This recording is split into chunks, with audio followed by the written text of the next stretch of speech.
Hi, everybody.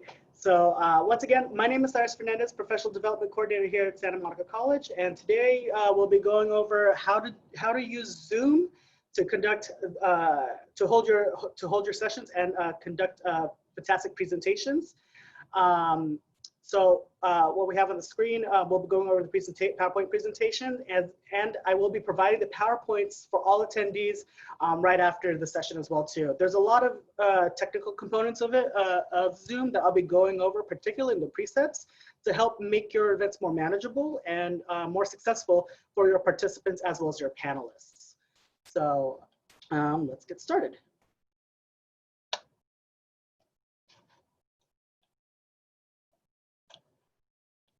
Okay, so what we'll be going over today is discussing the difference between Zoom meetings and Zoom webinar. And believe it or not, there actually is a difference between the two.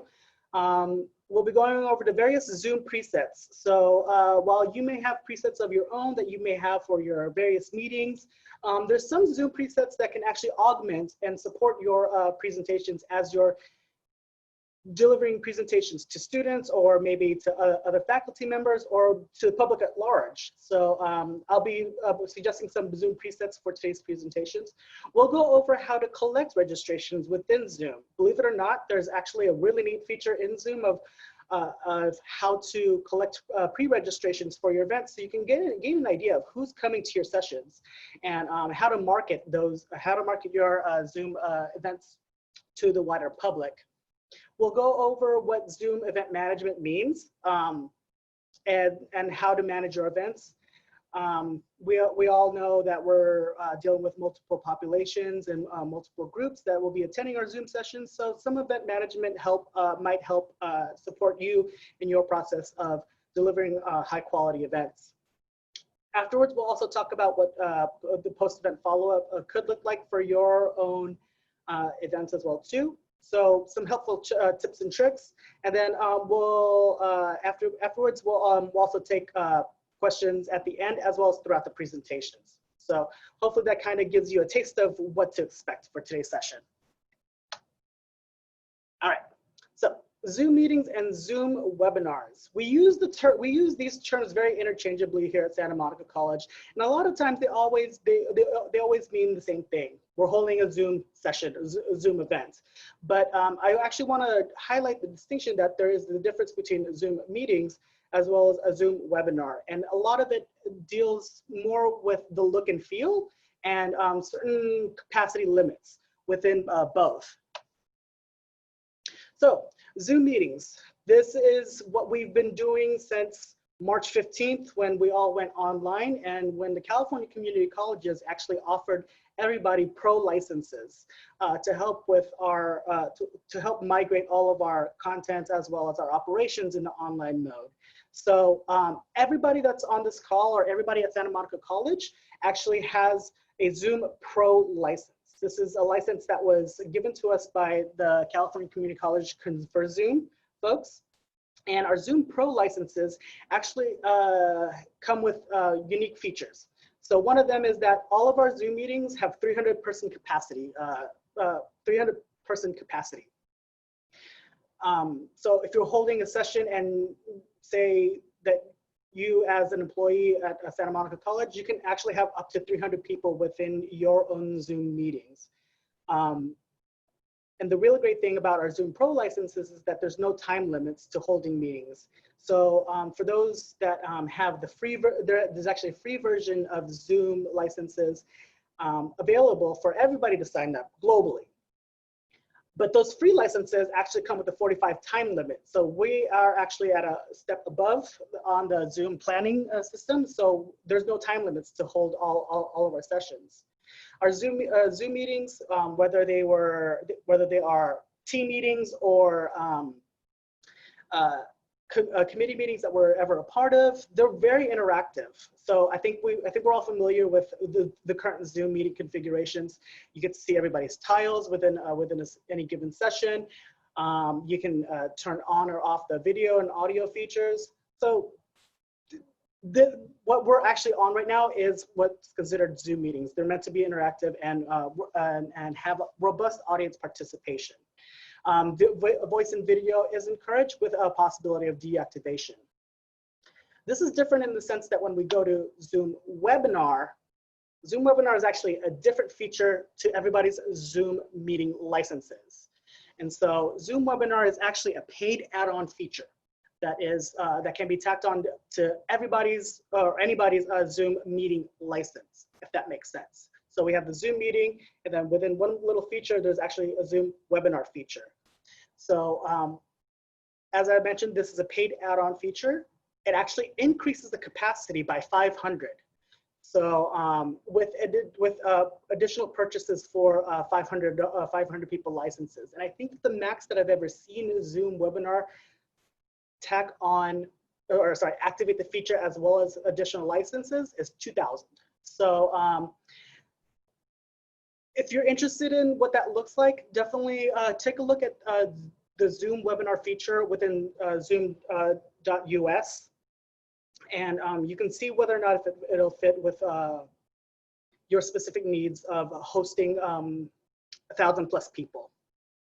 What I will say about Zoom Webinar is that it structures conversations differently. And I think that for anybody that has participated in any of the board trustees meetings or any sessions with Dr. Jeffrey, you'll notice that a lot of the same features that we're used to and accustomed in Zoom meetings is actually largely deactivated. And so how I like to always say what Zoom Webinar does is that it's really good at one-to-many dissemination. Think of it as a broadcast. Think of it as a way of means of distributing large amounts of information in one session, but there's not a lot of dialogue or didactic participation between the audience as well as the Zoom presenters at that point. So you'll notice that within a Zoom Webinar feature, attendees do not interact with one another. So for instance, right now, you have the opportunity to chat with Aaron in the chat feature, whereas in Zoom Webinar, that feature is largely deactivated. And in replace of it is actually that participants can participate in the Q&A style format and participate in polls. As mentioned, it's ideal for one-to-many conversations, so large person broadcasts, and where largely your participants may be unknown. So that's one of the benefits of having a Zoom webinar versus a Zoom meeting, if that makes sense. So hopefully I made the distinction a little bit clear within this presentation. So just to give a taste of what a Zoom webinar looks like, I've taken a screenshot from one of my previous events. And as you can see, even compared to what our Zoom meeting is right now versus this screenshot alone, you'll see that my tile at the very top is the only tile that's visible. Whereas in Zoom meeting mode, we see that all of us are pretty visible within the session itself. And by and large, notice at the very bottom that there's no opportunity to chat. There's no opportunity to raise your hands. No opportunity to really see the participants list, who's also in the session. And so even visually, hopefully you can see what the difference is between the two. Cyrus, we do have a question in the chat from Lindsay Pullen. Do all staff at SMC already have access to the webinar features, or is it something we need to request if we do need it? Excellent question, Lindsay. Thank you, Aaron. That actually has to be requested. And so I don't know what the official process is per se. I would suggest contacting SMC IT to see how you can request access to the webinar, because eventually that also has to come out of your own departmental budget. As mentioned, it is a paid add-on feature. And I think the last time I saw the pricing for it was, I think, an additional $40 per month. So to have that feature kind of enabled within Zoom, your department will have to pay for that additional webinar license. And also note that the webinar license itself, it cannot be shared between other people. So meaning that if Lindsay, if you were to request it and you were to receive it, Lindsay would be the only person that has access to that webinar feature. So and for your events. So meaning that if your own department is seeking to do webinars, Lindsay would be the only person that would have access to that, if that makes sense. So hopefully that answers that question. Are there any additional questions that I can try and take right now, Aaron? I think that's the only one we have in the chat right now. All right, Or that was the only one we had. Sounds good, and we'll keep going. And feel free to, and Aaron, feel free to interrupt me anytime if there's any like burning questions that's on the side. I'm happy to take questions as well too. So we have Zoom meetings and Zoom webinars. Now we're going to get into what I will be specifically talking about is Zoom meetings and how to structure your Zoom meetings with presets that emulate the webinar feature.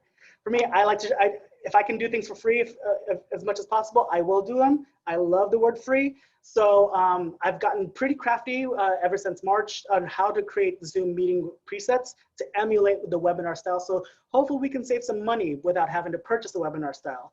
And as mentioned, there's some drawbacks to the webinar feature that is a little stifling, so to say. So one of the Zoom presets that I can suggest is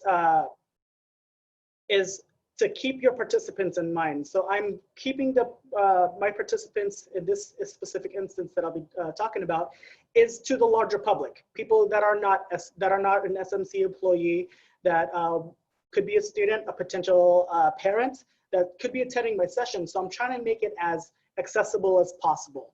And one of the things that I'll suggest that as you're creating your Zoom presets is the understanding that not all your participants may be familiar with Zoom. So despite the fact that for all of us, we've been in the Zoom environment for like the past I don't even know how long it's been, 4 or 5 months now, there's still a large population that's still trying to, especially for VIP week, that may have never interacted with Zoom.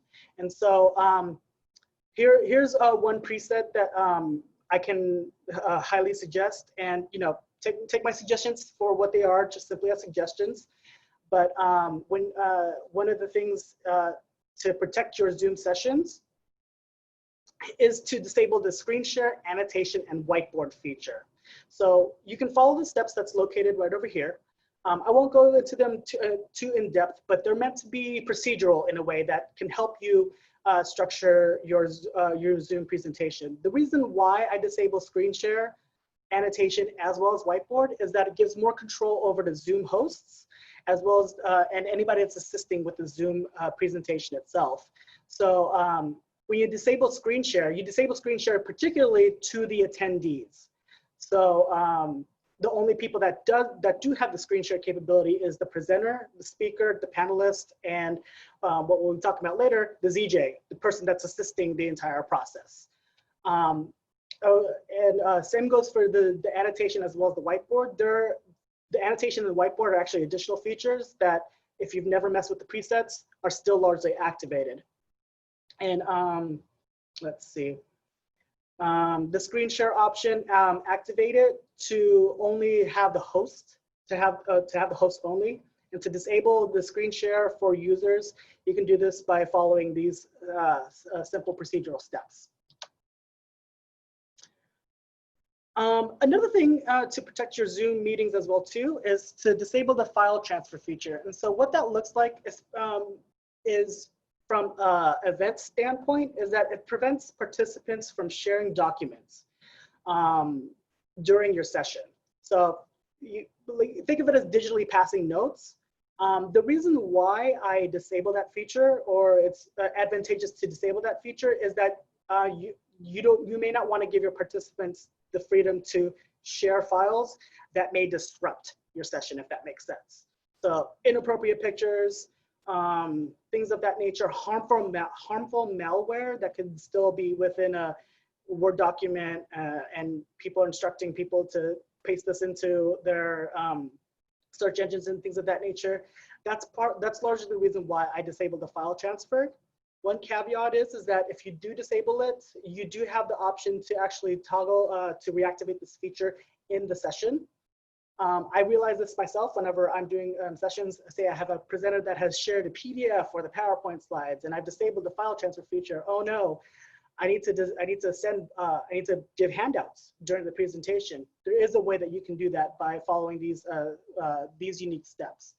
But by and large, disabling the file transfer adds another level of security to your own Zoom sessions, if that makes sense. And then prior to starting your meeting, some of the Zoom presets that I always encourage for people whenever they're holding Zoom sessions of their own is to mute participants, all participants on entry. I can't tell you how many times that this feature is often disabled, and you catch a lot of really interesting conversations that occur when the meeting begins.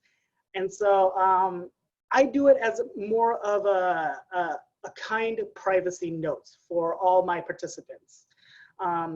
We get it, we're working at home, and there's a lot of people that are still working at home as well too. And so that means that there's a lot of noise and commotion that occurs whenever anybody's wanting to participate in a Zoom session. Creating, toggling the mute participants upon entry actually gives the participants more privacy, if that makes sense. And makes the initial start to a Zoom session a little bit more smooth. I always enable join before host. You know, you've planned your session, the Zoom sessions have all been created, it's been properly advertised.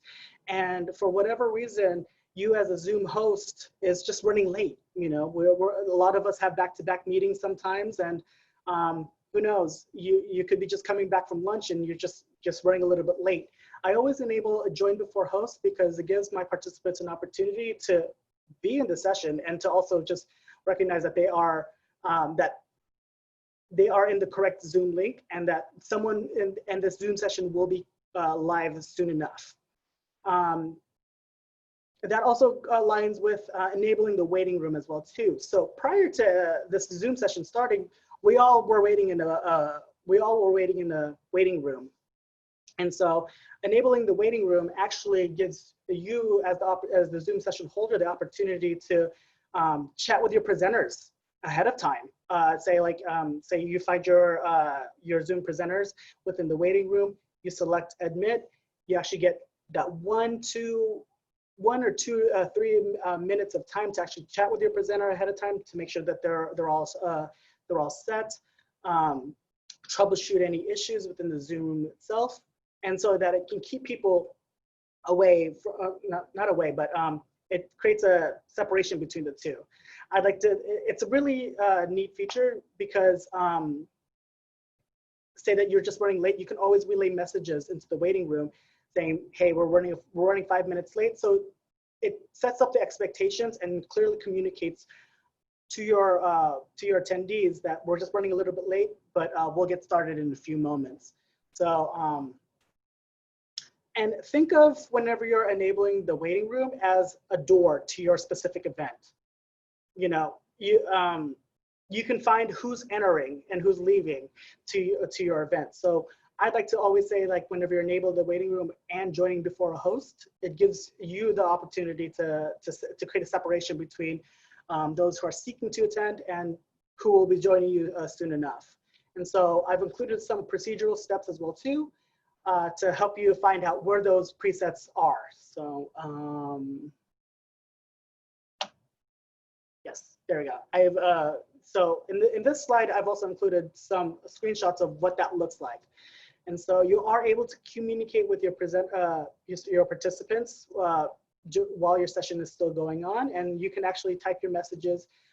You'll see that in this dropdown, it's a little bit hidden behind this red line, but you can actually communicate with your participants in the waiting room and in the session. So you are able to set the expectation for your presentations ahead of time if you say you're running late or you're running into technical difficulties or whatever a host of reasons can be. So I think this is a good stopping point, post check. So Aaron, are there any questions that anybody wants to ask? Or if anybody that wants to ask any questions right now, go ahead and raise your hand in the participants list, and we'll go ahead and unmute you at this time. No questions in the chat. I know Stefan overall just mentioned weight rooms work well for office hours. So for faculty members who probably have multiple students and you only have that small gap of time, it just kind of allows you to work with one student individually, one by one. I know I can just speak in terms of what we do in our program. So our tutors are actually doing Zoom tutoring, and it's on a drop-in basis. So we ask them to do a weight room to allow multiple students to kind of jump in, but they're working with the student one-on-one individually. And then at least from that point, they can say, hey, you know what, I have another student, feel free to book another appointment or come back in a couple minutes or things of that sort. So if there's any questions, if you guys want to just raise your hand and we'll go ahead and call on you. Yeah, Aaron, and then that's actually also a really great example as well too. Yeah, say that you're holding office hours within a specific time, and you've advertised it to all your students. That's actually another really good example too. And once again, think of Enable a Waiting Room as a door for people to access you during your sessions or during your own meetings. So that's actually a really good point, Aaron. Let's see, if there's no questions right now, I think we'll move forward. So you've thought about your sessions and how you want to structure them within Zoom meetings. Now it's time to actually go into your Zoom account and what are the things that we should be ticking? What are the things that I've just explained in the last 10 minutes? How can we structure all that? These are some suggestions, and once again, do what makes sense for your audience and your participants. Not all of this will be the most applicable to every audience, but for me, this is what I've found very useful within my own presentations and doing presentations here at Santa Monica College and doing presentations that have an outwardly facing component, primarily to the public, if that makes sense. And so tick the registrations required. We'll actually go over that and then in 1 or 2 slides about what the importance of registrations are within Zoom. Tick the waiting room. For video, I always put the host on, which is basically the Zoom creator is automatically the de facto host. So I make sure that my video is on if I'm holding the sessions, and I turn my video for my participants off. Once again, it's that privacy issue. You don't want to inadvertently embarrass somebody who's doing whatever at home. So it gives them more privacy. Audio, click it to both, but you can always, when you click the, click the audio to both, but make sure that mute all participants are upon entry and join before hosts. And I think it's either SMCIT or at least CCC Converse Zoom actually included this meeting type, which is non-instructional. So we use Zoom in a variety of different ways, right? So we use it for either our courses, if you're a faculty, or meeting with students, and then non-instructional. This is more of a designation of how to categorize your Zoom meetings. I put non-instructional for a lot of my events because it largely a part is that they're not the instructional component. And Zoom has a way to designate alternative hosts within, as you're scheduling your sessions, so that it gives an alternative host basically gives the power of a host ahead of time during a session. And so we'll talk about that a little bit later of how it works and how sometimes it doesn't work as well too.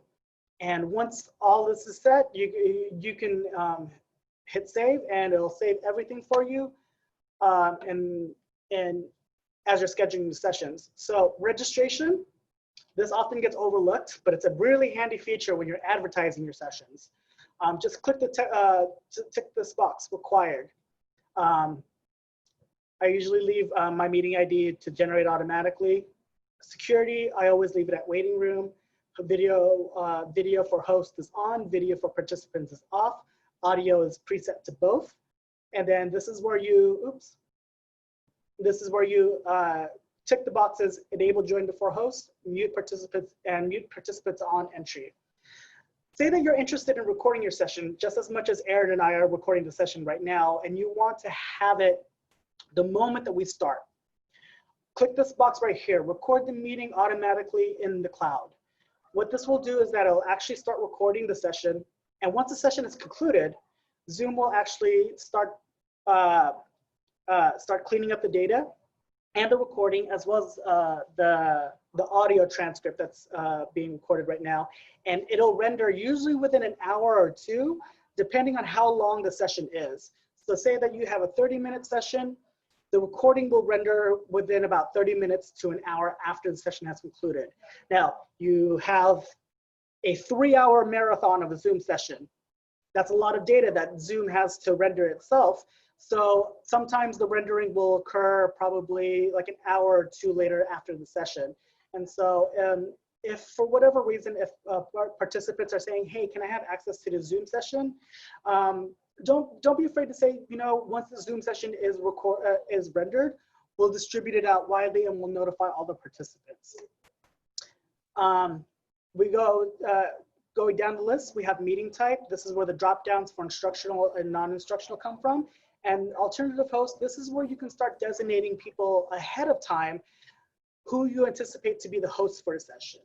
And so, and once again, when you designate as host, they have the same administrative controls as any host would.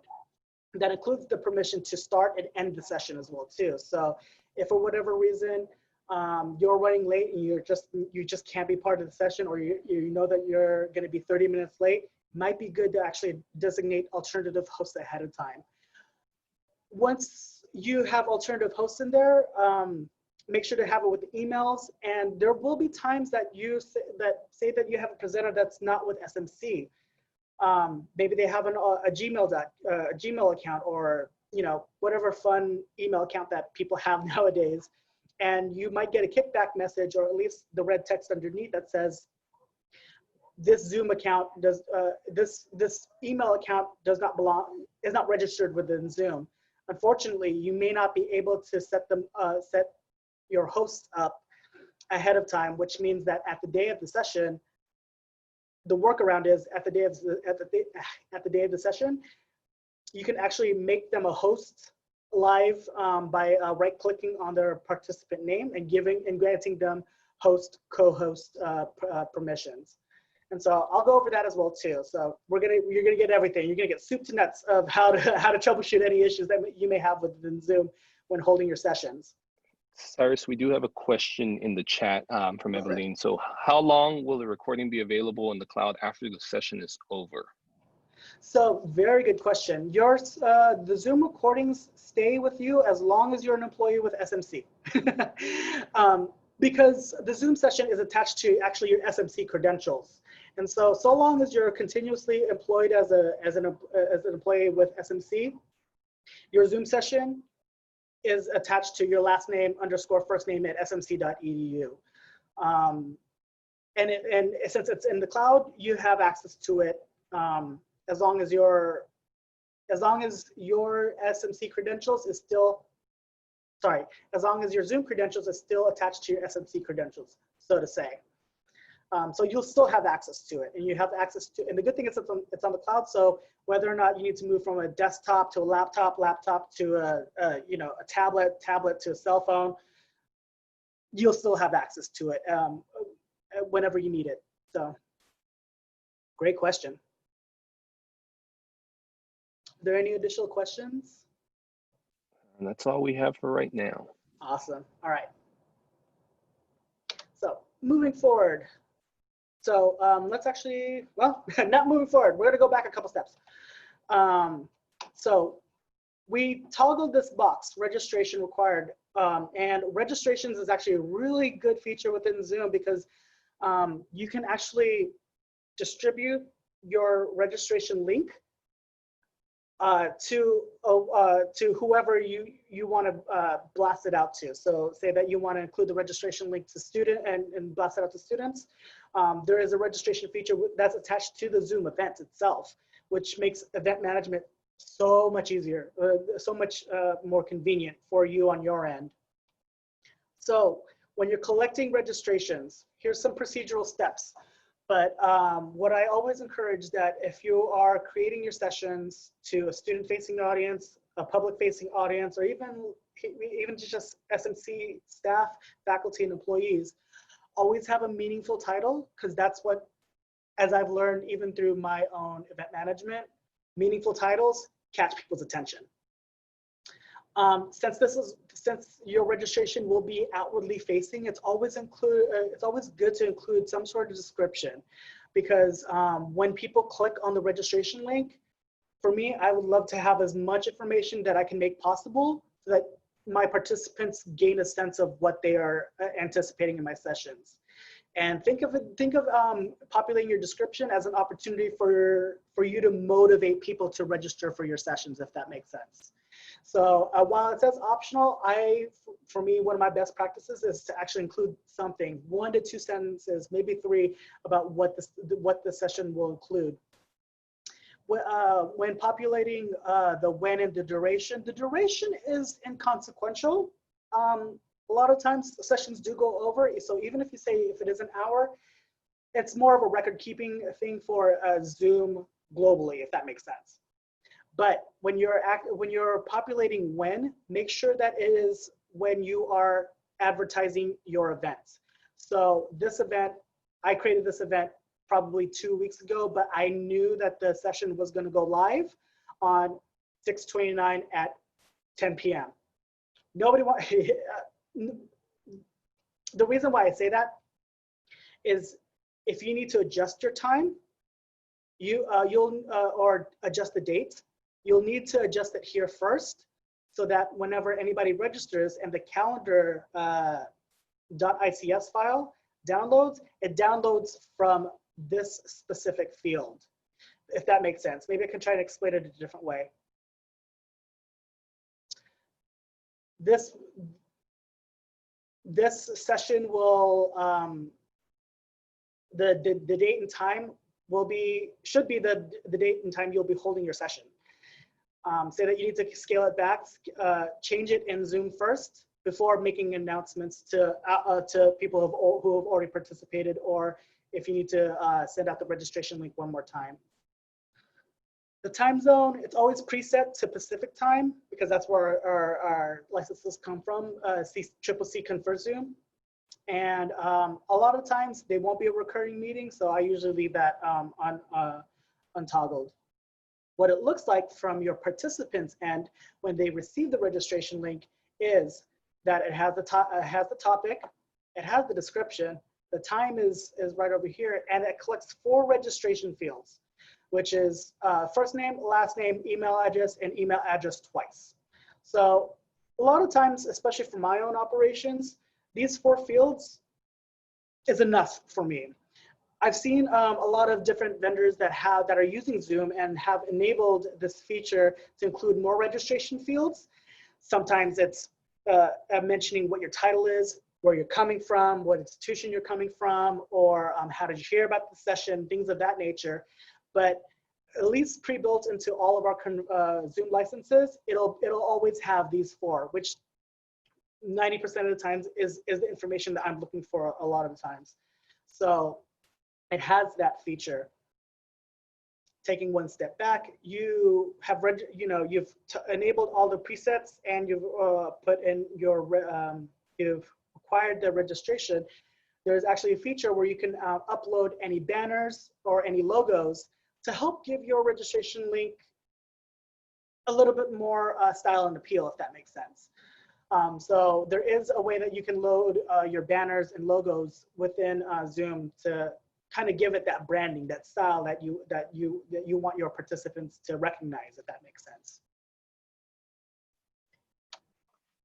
Cyrus, before we move on, I just have a question in the chat that's tied to just the co-host and presets. So Dagmar asks, if it does not allow you to add a co-host due to the email, and do you have to wait until the meeting starts? Sometimes she does set up appointments with people outside of SMC that need to screen share, but she's not necessarily a part of those meetings or needs to be in those meetings. Great question, Dagmar. Yeah. So if you are unable to put let's go back a couple of slides. If you are unable to populate the alternative host section with somebody that is not from SMC or doesn't have, or it'll say is not attached to a Zoom account, the workaround is to encourage that presenter or that person that will be joining you in that session to kind of join the session a little bit early, so that you can find them in the waiting room and then admit them, and then grant co-host privileges, if that makes sense. That's one workaround that I've had. I think that's the one case example that I found that I have found most effective, is to almost communicate with that presenter, that speaker offline, and say, hey, the session will start at noon. If you can kindly show up at 11:50, I'll add you to the session, and then we'll give you co-hosting privileges on the spot. And that's actually a really good way too, to make sure that your presenter shows up on in your Zoom session on time. So we get it. Sometimes panelists and presenters will test you, and they will show up 1 minute or 2 minutes, 2 minutes before the session, and sometimes even like 3 or 4 minutes after the session has started. The good thing is you can also communicate to your presenters, or not presenters, your participants, we're running a little bit late. That's why we have the presets of enabling the waiting room ahead of time, if that makes sense. It looks like she says that's currently what she does. She does start 5 minutes early to give them access. Just a problem if she has conflicting Zoom meetings and has to jump in, so she's trying to find the workaround. Oh, gotcha. Yeah. Yes, it's weird. I've seen it done both ways within my own Zoom account as well too. That sometimes you're pitted in a hard place, right? You have to be in 2 places at once. And since your Zoom account is attached to your email, you only get one chance to be part of one session, if that makes sense.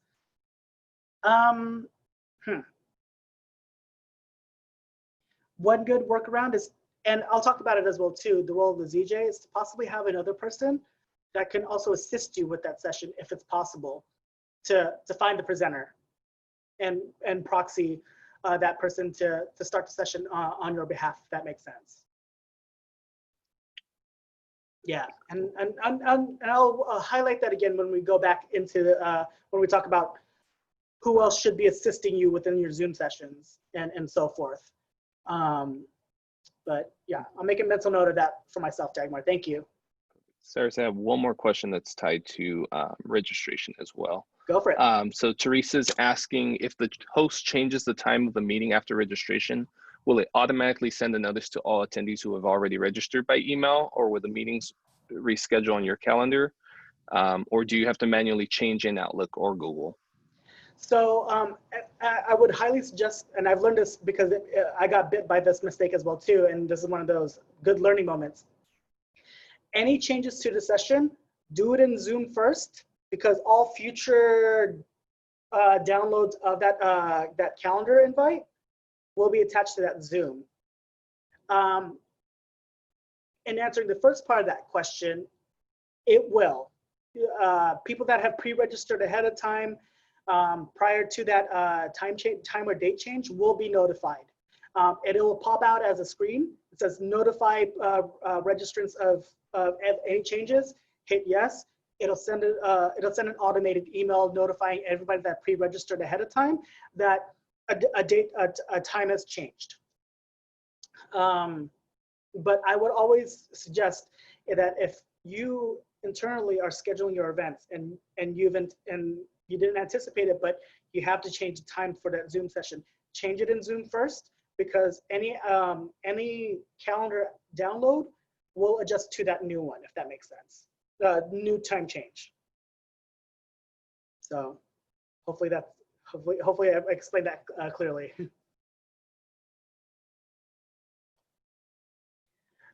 So once the registration's all set, this is what it'll look like on your end. And so and these are all the various .ics calendar features that you can download it by. And notice that I've actually designated 2 hosts already, and they have, and once you designate somebody as an alternative host and Zoom recognizes that these email accounts are attached to Zoom accounts, your alternative hosts will receive an automated email saying that you have been designated as an alternative host for this event. This is really, usually with all our SMC accounts, .smc.edu or at smc.edu, they're all recognized with Confer Zoom. So a lot of times I don't have a lot of issue designating an alternative host to somebody at SMC. The really dicey part is whether or not they're an outside vendor or if they're like an outside speaker and they don't have a .smc.edu at smc.edu account. So sometimes you might have to do what I suggested to Dagmar is that you might want to communicate with that presenter ahead of time, encourage them to show up 5 minutes beforehand, make them a co-host on the spot. But you'll notice that rather than having the link be, sorry, I'll explain it this way. Once you create the registration link, you'll know it's a registration link because it has this word right here, register.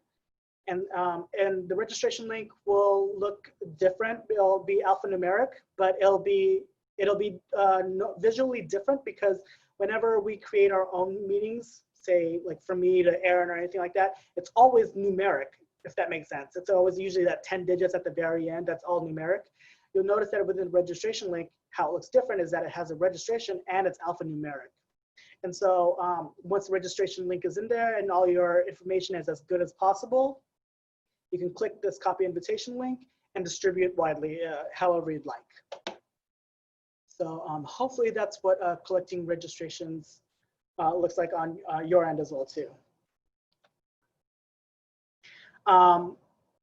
As you're collecting registrations, Zoom does actually a really good job of letting you know that it's working when you see that the registrations are increasing. And so if for whatever reason, if you've advertised your registration link and it's still at 0, there might be an issue with either you sending out the registration link or maybe the registration link was just copied improperly. So this is one good way of letting you know that the registration link is working and it's collecting registrations. These are usually the presets that always just come with it. I don't pay too much attention to it, but these are usually activated within the registration link in itself. And as I mentioned in the previous slide, to include any logo and branding, you can actually find that in here under the branding section. So that's where you can upload your logos, your departmental logos that you may have within your local distinction to kind of give it that extra look and feel, if that makes sense. And and you can always take a look ahead of time too by clicking on the view.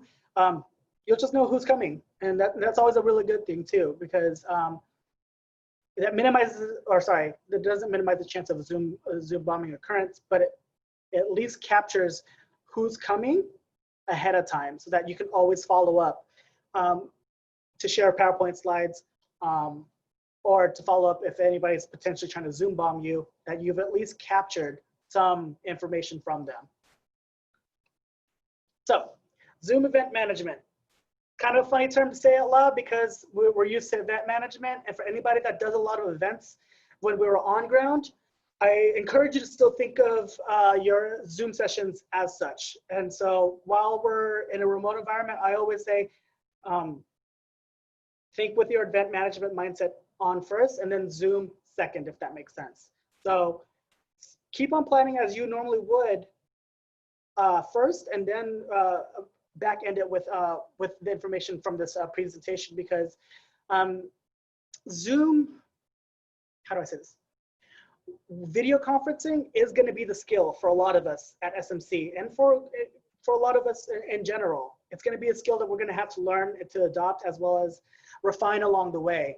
So if you anticipate that you're going to be using Zoom frequently for your own events, this is going to be really good practice for you to still be in the mindset of how to manage your Zoom sessions effectively.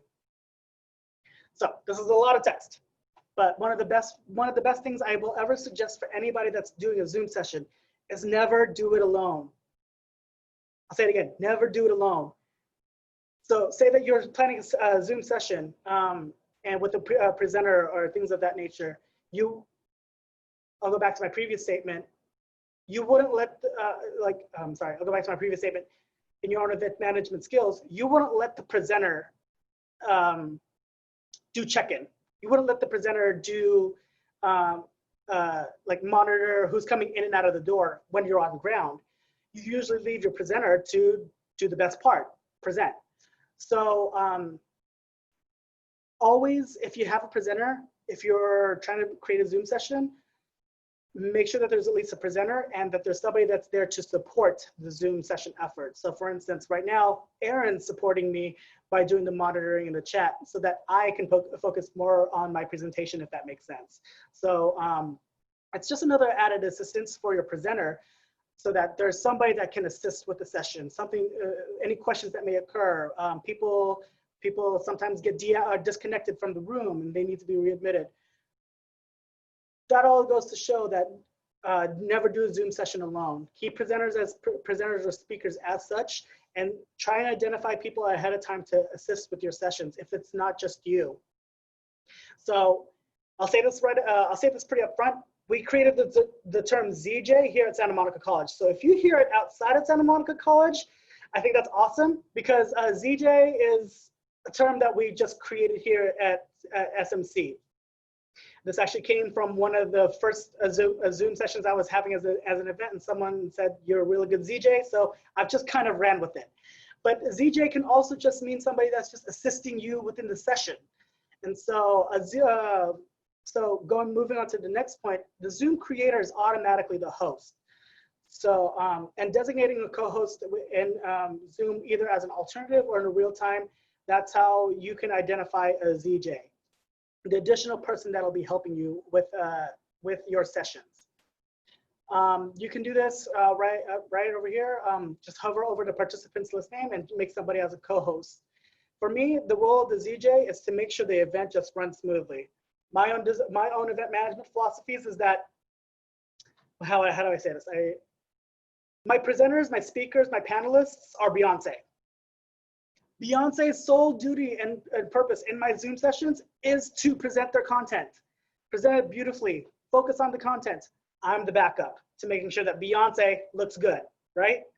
And so my role as the support in the session is to make sure, is to monitor the chat, admit people, remove people as needed, mute people, unmute people as needed, field any questions, communicate with the waiting room attendees, and take over as a host or facilitating the conversation.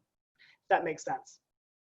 So think of the ZJ or as the supplementary role to a Zoom session to a presenter, if that makes sense. When you're starting your Zoom meeting, it's always, since you've enabled your waiting room, you can allow participants to wait before the event begins. So similar to this session, I sent off a little brief message to everybody in the waiting room just to let everybody know that they're actually in the right area, where we get pulled into various Zoom meetings and events left and right. Sometimes they all kind of look the same, they all feel the same.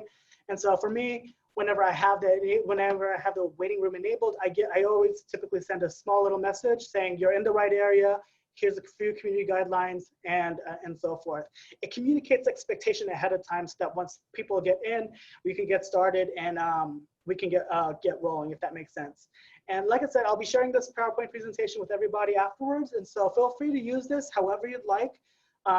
For me, I just copy and paste this into a lot of my Zoom sessions. So it's part of the branding, if that makes sense. And so hopefully that kind of gives you something to work with as your own managing your own Zoom sessions. Now, there's always the looming threat of a Zoom disruption, otherwise known as what we call Zoom bombing, since we all merged into an online format. Zoom bombing is itself a new word, just as much as Zoom as a product is new in itself. And I won't say that no session is ever immune from a Zoom bomber, but I will say that not all Zoom bombing events, not all disruptions are Zoom bombing events. And there's always the looming threat that somebody will just want to have fun with the group, right? And so the good thing is, if you've adopted all the presets that I mentioned beforehand, and you have somebody that's assisting you with the session, you can effectively neutralize those that can be disrupting or Zoom bombing your event purposefully. at the end of the day, you as a Zoom host, as well as a ZJ or the support, have control over the session. Don't feel that you're disempowered from neutralizing a Zoom bomber. Conversely, not all Zoom disruptions are Zoom bombing occurrences, if that makes sense. Sometimes people's internet connection just goes out of whack, and as I mentioned, sometimes people are just not familiar with using Zoom if you're working with a public-facing audience. So if there's any disruptions that may occur and it's in your sessions live, communicate with the participant via chat. You can always find the person in the chat feature and chat with them privately, saying, hey, I noticed that your muting is, your mute tends to go on and off, or your video tends to go on and off. Would it be okay to mute you, or would it be okay for me to deactivate your video feature? This happens pretty frequently when some people ask a question and then sometimes they just forget to remute themselves. So that's a disruption in itself, but it's not necessarily a Zoom bombing occasion, if that makes sense. So certainly communicate with the people that are posing a disruption to your event. Gain more information from the participant.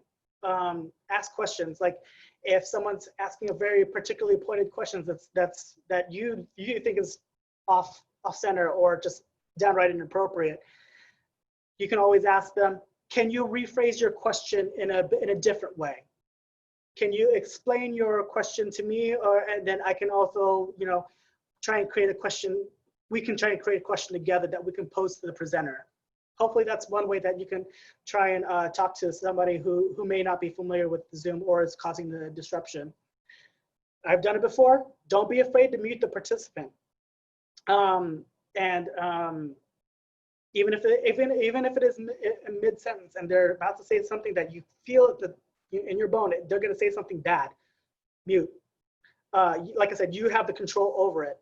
And if any disruptions occur, verbally warn them in the session or in the private chat. And the really good thing is that since you've enabled a waiting room, you can throw them back into the waiting room, if that makes sense.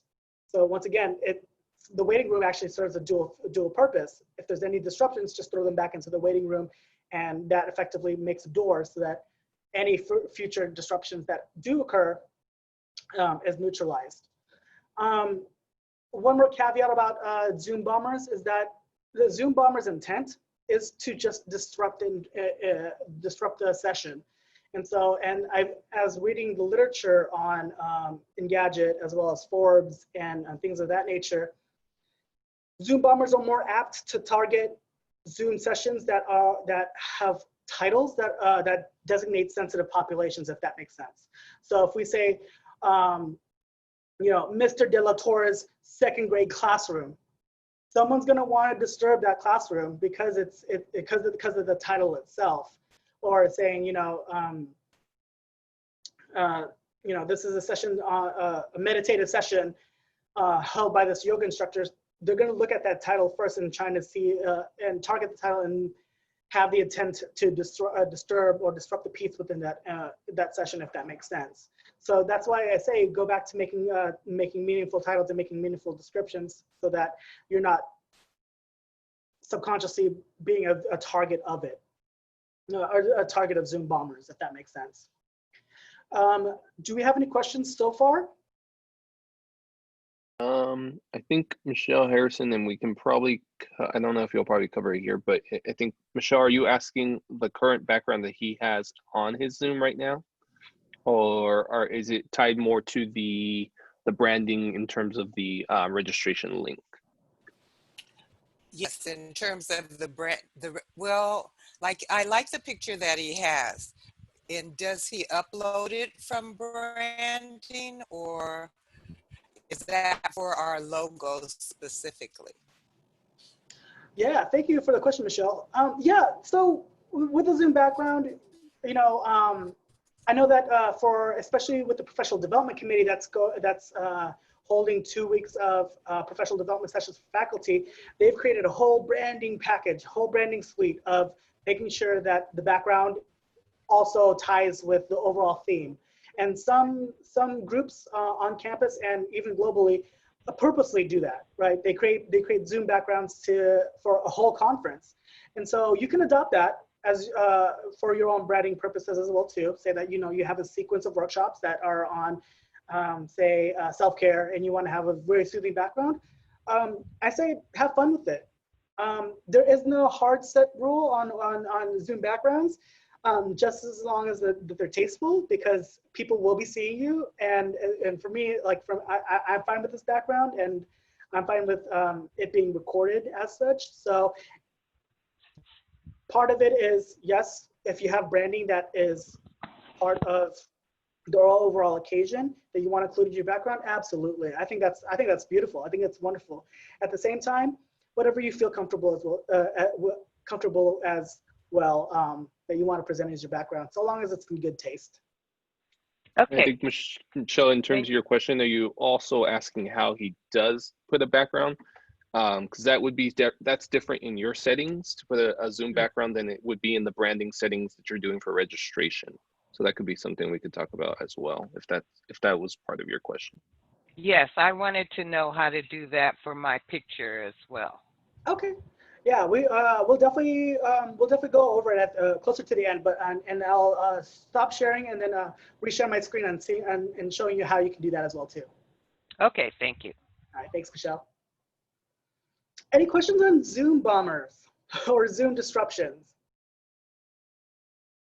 I know that's it's a nerve point for a lot of people, because people feel so afraid because you're in an unfamiliar environment and you want your session to go really well. I will venture to say that 99.5% of all my sessions that I've ever delivered at SMC, and as it has a publicly outwardly facing audience, have gone really well without a hitch. I haven't been a victim of Zoom bombing, but I know that some of my colleagues have, and usually it's because they were part of a session that has a really sensitive title, if that makes sense. And so it happens, and I say that there's a threat just as much as like there's a threat of anybody being hit by a car because they're simply driving, right? It's just a natural. There's always a minute chance that it'll happen. So the good thing is that there are ways that you can work around it and neutralize it. So here's one. I grabbed some screenshots. Brad Pitt is particularly disruptive in my session. He's being so pretty, being so beautiful. He just keeps on activating his video, even though, like we're saying, don't activate your video. You can go in, you can click more, and you have options. You can put them back into waiting room, or you can completely remove them. So know that you have that in your power, and you have that in your discretion on your side to manage your room correctly, or manage your room as needed. I think that we've already gone over this a little bit. So I'll go down to the very bottom of the third bullet point. The good thing is that for your sessions, you collected registrations. So in order for anybody to be in that room and they were particularly disruptive, you have registrations. You can actually, you can grab their email. Now they can populate any email at that point, but at least we have something to work with. The good thing is you've had a chance to chat with a Zoom bomber. Try and grab information. Just say like, hey, I think your question's particularly pointed. Can I grab your email address? Maybe we can talk about it offline. That could be another good way to at least trace a Zoom bomber whenever a session happens. And if a cell phone is handy, so like for instance, my cell phone is handy, and if some disruption's going on, if push comes to shove, start recording it in a certain way so that you have something. And if you feel comfortable with the ideas, report it to SMCIT just to say like, hey, I just had this in my session. There could be the possibility that this person could be coming into multiple people's sessions. SMC VIP week, there's a sequence of sessions that people can, that aren't familiar with SMC, if that makes sense. So it's always good to communicate outwardly whenever those instances do occur. And like I said, you can neutralize a Zoom bomber with the presets mentioned in this presentation. Responsive Zoom management. Thankfully, you're not doing this alone, and you have somebody that can be there to assist you with the presentation. Post-event follow-up. I think we have I think we're a little bit over, but hopefully if you're still on this Zoom call, two post-event follow-ups that are really handy is that, believe it or not, Zoom has actually been collecting information on every Zoom meeting that you've ever had. So if you, for instance, want to find out who actually did attend your session. So you have registrations of people who could attend. You wanted to find out who actually did attend. You can actually find that information in the Zoom usage as well as reporting features. And I included a little screenshot of what that usage reporting looks like, so that you can actually find out who actually did attend your event. So it's really convenient because you won't be actively monitoring, like writing down names during your session, so that at the very end, you can actually find out who attended. This actually also comes in really handy within your own Zoom meeting account whenever you want to say like, oh man, who attended that last meeting with, you know, Sherry Lee Lewis, that one random Thursday. You can actually find out because if you were the Zoom host session leader, you can actually find that out in the Zoom usage and reporting feature. So what that looks like is you go to reports, you go to reports and usage meetings, and then you can find out in aggregate who actually attended. So for instance, this management association session, 41 people actually attended. I'm like, okay, that's great. You can actually click on that number and you can actually find out who actually did and who and for the duration. So you can find out when they attended or when they entered the room and when they left the room. So it's actually really good auditing purposes. If you're saying that, you know, you have a training and you're requiring people stay for the full hour and you won't receive credit unless if you stayed for the full hour, that's where you can actually find that information in here. So it's a really nifty little feature. And this is where you can actually grab email information from the people who did attend. So you can copy and paste. And if you need to send an evaluation link, you have that list. Go ahead and populate it into your address book or your email address book. And then you can send out information to your participants that way as well too. Just a few, well, this didn't come out right. So last slide, a few tips and tricks. Since we're all in a remote environment, nothing can ever substitute for the skills of great presenters and genuine human interactions. So during the session, smile, have fun. Don't be afraid to be vulnerable. Like I just did right now, like, oh, the pictures didn't come out right. It's okay. A lot of times Zoom attendees are very forgiving because we just know we're in an online environment. And don't be afraid to crack jokes if you have a talent for it. Sometimes people don't. So don't feel obligated to, but it gives it that personal touch when you're casually talking about topics in a more casual way. Have a ZJ if possible. Always have support for your sessions whenever you have them. It'll make your sessions run smoother, if that makes sense. Adjust comments in the chat function in encouraging and helpful ways. And one of the things I really enjoy about any Zoom session is at the very end, it's what I call the thank you parade. A lot of people say thank you, and I love seeing it because it's the 2 to 3 seconds that people show you their gratitude and they say thank you. Hey, I really needed this.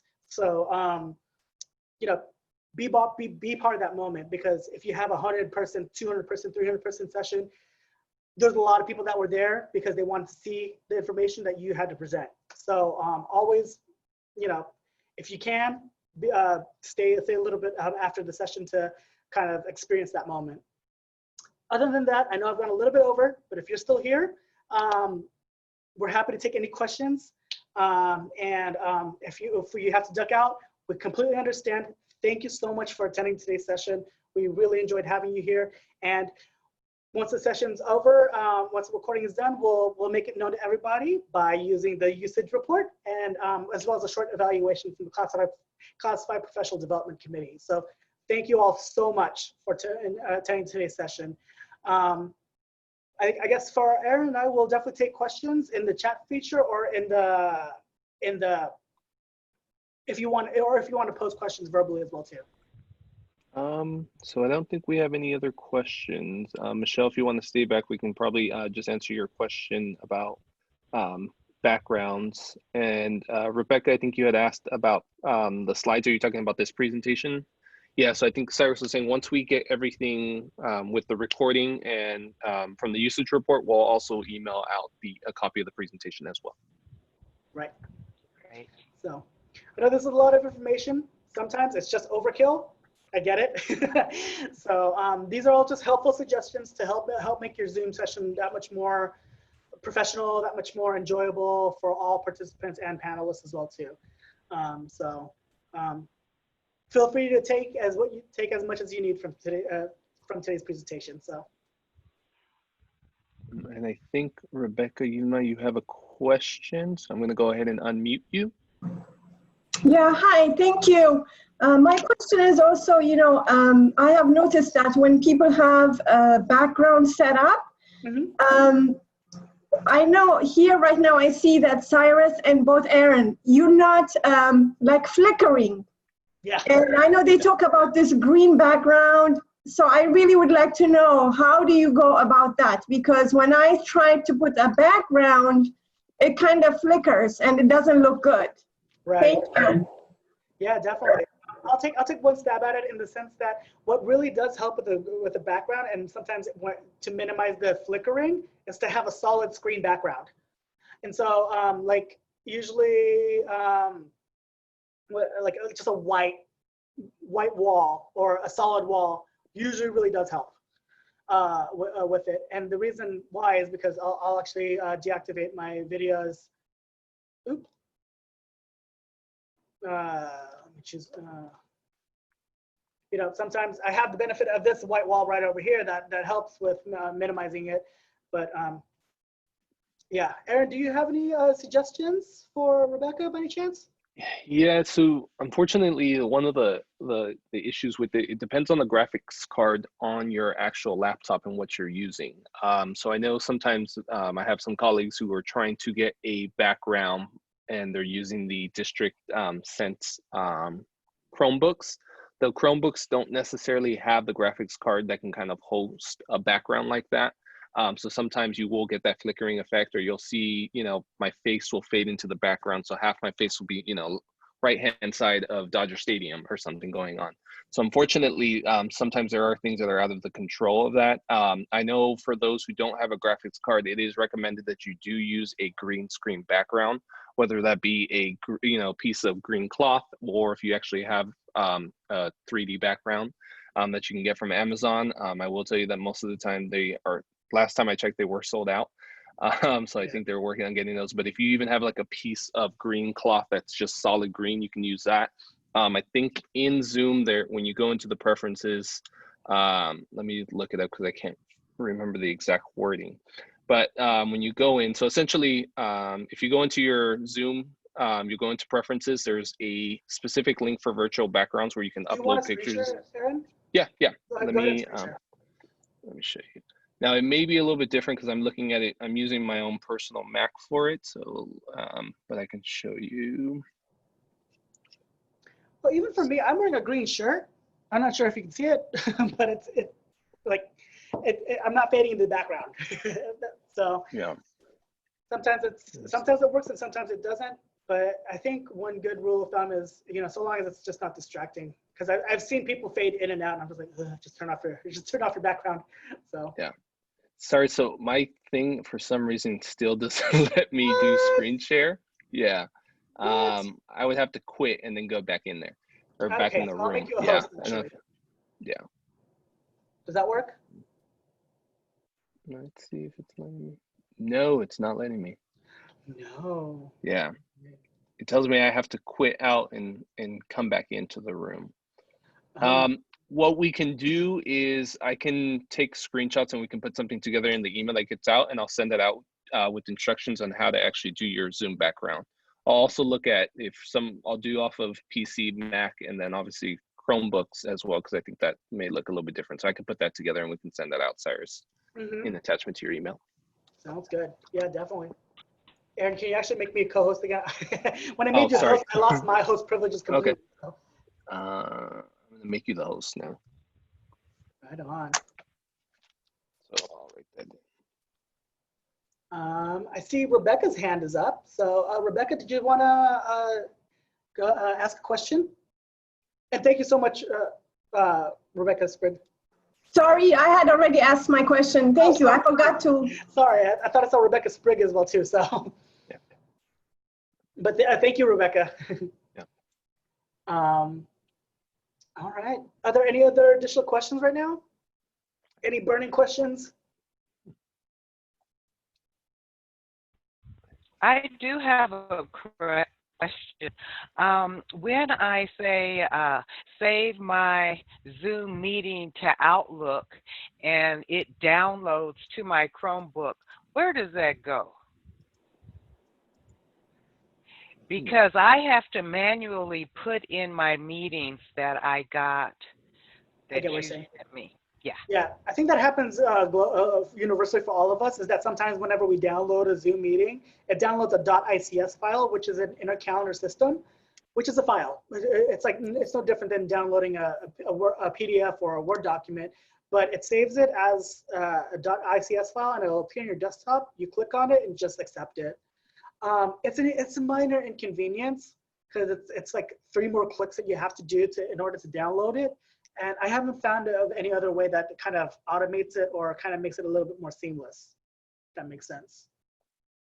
But it sounds like from what you're doing is similar from what I'm still doing on my end, if that makes sense. And hopefully that kind of resonates with other people as well too, is that it does download an additional file whenever you're trying to solidify the event on your calendar, if that makes sense.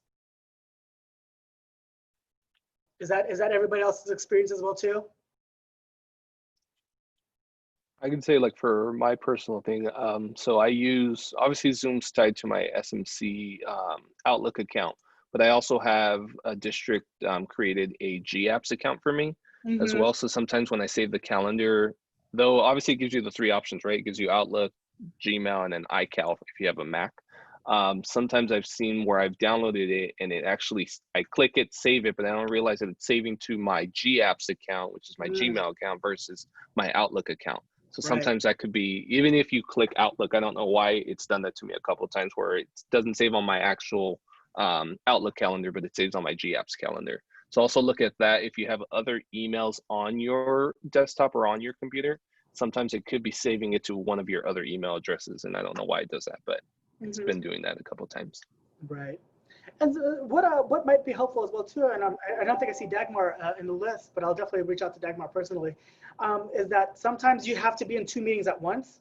I've actually gone ahead and actually created and signed up for a free 45-minute Zoom account to give me 2 Zoom sessions at once, if that makes sense. Because I do a lot of Zoom sessions personally, or Zoom meetings. And what might actually be helpful is if you need to actually start a Zoom meeting and, you know, like I say, it's within a 45-minute bracket or something like that, my personal SMC account will be the one that hosts the meeting, but I need to jump onto another meeting as well too. So I have dual screens on my computer, or sorry, on my desktop.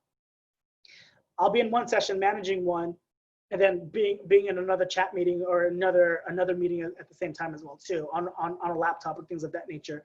So it might be beneficial for somebody that, like, say that you're just doing a lot of Zoom meetings and things of that nature. You might have to create one free account for yourself. I have one attached to my personal Gmail account that I and on the vanity email, I just make sure that it says Cyrus Fernandez on it,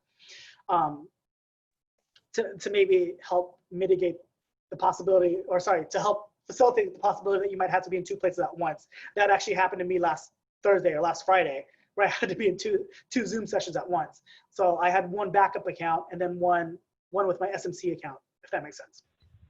And I have another question. So yesterday I missed a session because I wanted to take Office 365. Oh, sure, yeah. Can I go back and go get the session that I had signed up for as well? Oh, yeah. I think I saw an email from you, Michelle, that you were trying to get into the session. I'll definitely forward that to you as well, to the Zoom recording. Okay, great. Thank you so much. Yay. Yeah, and It seems- Kanisha, that happens to me too. Sometimes sometimes the Zoom doesn't kick you out of one meeting or the other. Sometimes you are able to pull off being in two Zoom meetings at once. So it's a hit and miss, and that's why I kind of don't want to say like you can or you cannot. But yeah, I've been in that situation as well too, where I've logged into two Zoom accounts at the same time, and I'm like, how is this working? Sometimes it works, and sometimes it doesn't. So. And then do we get credit for it if we listen to it after? Can I put it on my list for listening to the meeting since Absolutely. I attended it later? Yeah, the good thing is we can always download a usage report for every Zoom session or every Zoom meeting that you've ever had, and we can audit that list. So that's a really good question. So Yay. Okay, thank you. awesome. All right. Well, there's no more questions. We'll actually end the recording right here.